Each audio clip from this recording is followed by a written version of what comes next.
제6장 부사의품. 여기는 환경과 아주 닮은 부분이 내용이 많이 나옵니다. 즉 일증일체 다중일 일미진중 함시방 일념 즉시 무량것 같은 이런 내용들이 많이 나오죠. 그때에 사리불이 방 안에 앉을 자리가 없음을 보고 여러 보살과 많은 제들이 어디 앉을 것인가 염려하자 유마일이 그걸 알고 이렇게 말했다. 사리불이여, 스님은 법을 구하러 왔습니까? 앉을 자리를 구하러 왔습니까? 나는 법을 구하러 왔을 뿐 앉을 자리를 구하려 온 것은 아닙니다. 사리불이여, 이 법을 구하는 이는 몸과 목숨도 아끼지 아니하거늘 하물며 자리를 구합니까?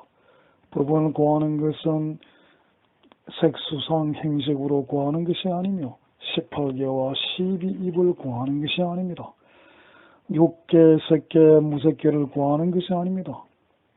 사리불이여, 법을 구하는 이는 부처님에게 집착하여 구하지 않으며 부처님 가르침이나 성단에 집착하여 구하지 않습니다. 법을 구하는 이는 고제를 보는 것을 구하지 아니하며 번뇌를 끄는 것을 구하지 아니하며 열반을 얻으려고 도를 닦는 것을 구하지 않습니다. 고제, 집제, 멸제 이런 걸 구하려고 도를 닦는 게 아니라는 거죠. 왜냐하면 법에는 실없는 말이 없거늘 만일 게으름의 이치를 보고 번뇌를 끊고 열반을 얻으려고 도를 닦는다면 이것은 실없는 말이고 법을 구하는 것이 아닙니다. 사리불, 법은 고요하고 멸한 것이거늘 만일 생멸을 행하면 이것은 생멸을 구함이라. 고요하고 멸함을 구함이 아닙니다. 법은 집착이 없는 것이거늘 만일 법이나 열반에 집착한다면 이것은 집착이요 법을 구함이 아닙니다. 법에는 가는 것이 없거늘 만일 법에 가는 것이 있다면 이것은 무엇에 따라 가는 것이지 법을 구함이 아니며 법에는 취하고 버릴 것이 없거늘 만일 취하고 버린다면 이것은 취하고 버리는 것이지 법을 구함이 아닙니다. 법은 머무르는 것이 없거늘 만일 머무르는 곳에 집착한다면 이것은 머무르는 것에 집착하는 것이지 법을 구함이 아닙니다. 법은 형상이 없거늘 만일 어떤 형상을 분별함을 따르면 이것은 형상을 구하는 것이지 법을 구함이 아닙니다. 법은 머물 수 없는 것이오늘 만일 법에 머물면 이것은 법에 머무는 것이지 법을 구함이 아닙니다. 법은 보고 듣고 깨닫고 알 수 없는 것이오늘 만일 보고 듣고 깨닫고 알고 암을 행하면 이것은 보고 듣고 깨닫고 하는 것이지 법은 구함이 아닙니다. 법은 조작함이 없는 것이오늘 만일 조작함이 있다면 이것은 세속법을 구하는 것이지 법을 구하는 것이 아닙니다. 그러니까 사리불, 만일 법을 구하는 이라면 온갖 법에 구할 것이 없어야 하는 것입니다. 유마일이 이렇게 설법하사 500천자들이 모든 법 가운데서 더없이 깨끗한 법안을 얻었다고 합니다. 결국 이 말은 뭐냐 하면 분별의 이분법의 소멸이죠. 구할 법이 따로 있고 버릴 법이 따로 있고 구하는 게 따로 있고 또 버리는 게 따로 있고 이런 게 모두가 그 진실된 그런 그 자리가 아니라는 그런 겁니다. 그게 이 법문의 그 요점이죠. 그리고 이제 다시 유마일이 문세에게 묻습니다. 문수사리불, 당신은 한량 없는 천만의 아성적 세계에 다니셨습니다. 어느 세계에 가장 묘하고 훌륭한 공도 오래된 사자자가 있었습니까? 그사님, 동방으로 30여 광하사 세계를 지나가서 수미상이라는 세계가 있고 그 세계에 수미등 부처님이 지금 계시니 그 부처님의 키는 84,000여순이요 사자자의 높이도 84,000여순이며 장엄한 것이 제일이었습니다. 그때 유마일이 신통력을 나타내어 저 부처님이 높고 넓고 깨끗하고 훌륭한 사자자 32,000개를 보내어 유마일의 방으로 들여왔다. 보살과 큰 제자들과 재석과 범천왕과 사천왕들이 원래 보지 못하던 것이며 그 방도 크고 넓어 32,000 사자들을 들여놓았으나 비좁지 아니하고 뼈아리 성이나 남성보지의 사천하도 협착하지 않고 예전과 같았다. 이 보면은 유마의 그 한자도 안 되는 방에 이런 큰 32,000 유순 세계가 다 들어온다. 이게 바로 이제 일미전정 함시방 이런 거죠. 뒤에도 이제 그런 계좌 이야기가 나옵니다.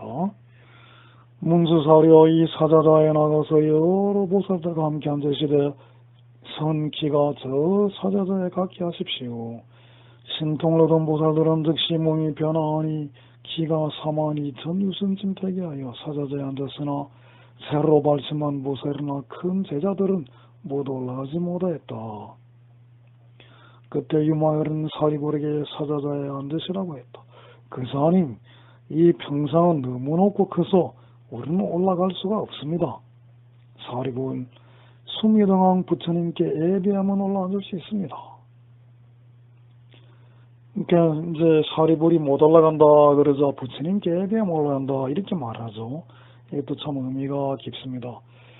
이에 새로 발심한 보살들과 큰 자들이 즉시 수미양 부처님께 등왕 부처님께 예배하니 그 사자자에 오를 수 있었다.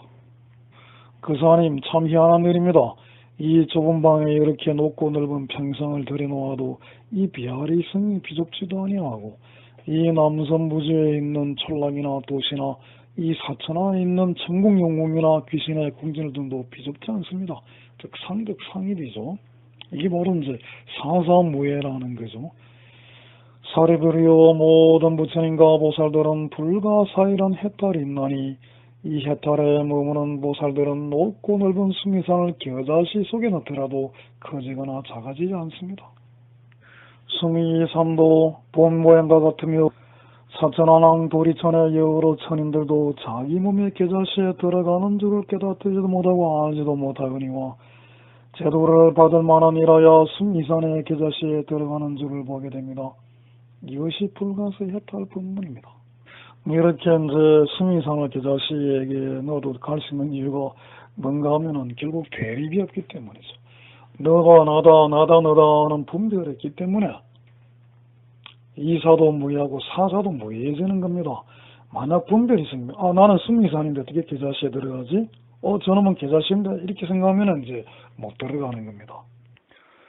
또 사리불이여 일물가서 해탈에 머물러 있는 보살들은 삼천배천 세계를 옹기장의 물레 모양으로 집어서 손바닥에 놓고 항아사 세계 밖으로 던져보내더라도 그 세계 중생들이 자기 몸이 가는 줄을 알지 못하며 다시 돌아 본구장에 돌아놓더라도 그 세계 사람들이 가고 오는 줄을 알지 못하며 세계의 모양도 이와 같습니다. 또 사리불이여 어떤 중생이 오래 살기를 바라고 제도할 능력이 있는 이에게는 보살이 이를 느리어서 한급을 만들어 그로 하여금 한급인 줄 알게 하고 어떤 중생이 오래 살기를 바라지 않고 제도할 능력이 있는 이에게는 한급을 줄여서 이해를 만들어 그로 하여금 일회인 줄 알게 합니다. 또 사리불 불가사 예탈에 머무는 보살은 이른채 불공투를 장엄하는 것을 한국토로 모아 중생에게 보이기도 하며 또 그 보살이 일체 세계의 중생들을 오른손 위에 올려놓고 시황세계로 다니면서 일체 세계의 중생들에게 보이면서도 본래의 장소로 옮기는 것은 아닙니다. 또 사리불이요 시방 중생들의 부처님들에게 공양할 공양무들을 보살이 한 털구멍 속에서 볼 수 있게 하며 또 시방세계에 있는 해와 달과 별들이 한 털구멍에서 볼 수 있게 합니다. 또 사리불이여 시방세계에 있는 온갖 바람을 보살이 한 입에 빨아들이되 몸이 상하지 아니하고 밖에 있는 나무들도 꺾이지 아니하며 또 시방세계가 급말의 화조로 탈 적에 온갖 불을 뱃속에 넣더라도 불은 변함없으면서도 해가 되지 않습니다.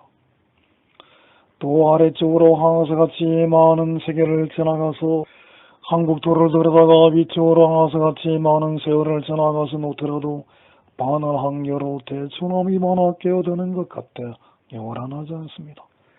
또 사리불이여 불가사 예탈에 머무는 보살은 신통력으로서 부처님 몸을 나타내기도 하고 벽집을 몸을 나타내기도 하며 성문의 몸을 나타내기도 합니다. 재숙의 몸, 범천왕의 몸, 세주의 몸, 전륜성의 몸을 나타내기도 합니다. 또 시방세계에 있는 여러 가지 소리, 큰 소리, 작은 소리들을 모두 변하여 부처님 음성을 만들어서 더덥고 괴롭고 공하고 내가 없다는 법문을 연설하기도 하며 시방 부처님의 말씀하시는 여러 법문을 연설하기도 하며 시방 부처님들의 말씀하시는 여러 가지 법문을 그 음성 가운데서 듣게 하기도 합니다. 사리불, 내가 지금 보살의 불가세했달 법문의 능력을 대강 말하거니와 만일 죄다 말하려면 한급이 지나도록 말할 수 없습니다. 참 환경하고 많이 닮았죠. 비록이 아까도 말씀드렸듯이 이 뉴마의 이 불가사의 해탈 법문에 나오는 얘기들의 모든 것은 결국 원인이 대립이 없기 때문이다. 분별이 없기 때문입니다. 내 마음에 너다 나다 너와 다르다 내가 다르다 하는 이런 생각이 전혀 없기 때문에 있는 그대로 보기 때문에 또 있는 그대로 살기 때문에 사사무의 경지에 나오는 거예요. 대립이 있으면 갈등이 생기고 서로 겹쳐지를 못합니다. 유마 이 법문은 바로 대립이 없는 경계, 분별이 없는 경계, 사사무의 경계를 말씀하는 것이죠.